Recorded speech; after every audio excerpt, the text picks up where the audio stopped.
very happy to see the duration of effect. The duration of effect in the dog that we observed is also very interesting for other indication we are pursuing, because that allows us, for example, for MASH, to think that we will have the same kind of duration of effect after therapies. Hello, you're watching Proactive. I'm joined by Dr. Eric Leire, the CEO of Genflow Biosciences. Eric, very good to speak with you. The results at 3 months look encouraging, but what's actually changing in these dogs day to day that tells you the therapy is working? What we notice now, it's the duration of effect. We stopped administration 3 months ago, and it was important to see if the benefit we noticed just at the end of the termination of the treatment will be maintained.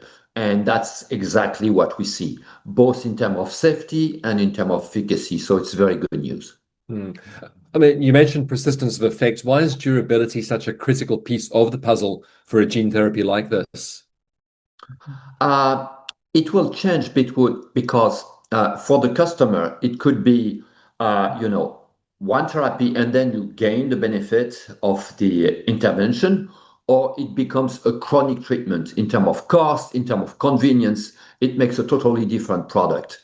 So we're very happy to see the duration of effect.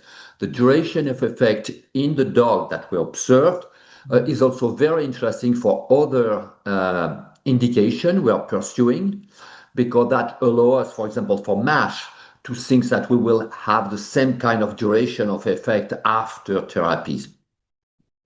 You're still 4 months from completing the trial, Eric. What are the key data points you're still waiting on, and what would a really strong result look like? So what we have now is mostly clinical endpoints that really matters for the owners of the dogs. What we need is still some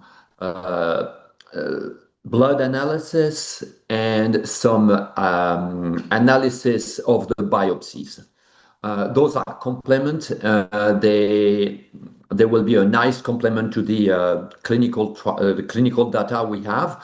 The clinical data is already very promising and allow us to start negotiation with the animal health companies. We want to outsource the product, to out-license the product, but that will be, of course, a nice confirmation if we can see a decrease in the biological age in the treated group. Well, Eric, I hope you'll continue to keep us updated with your progress. Thank you very much for your time today. Thank you very much.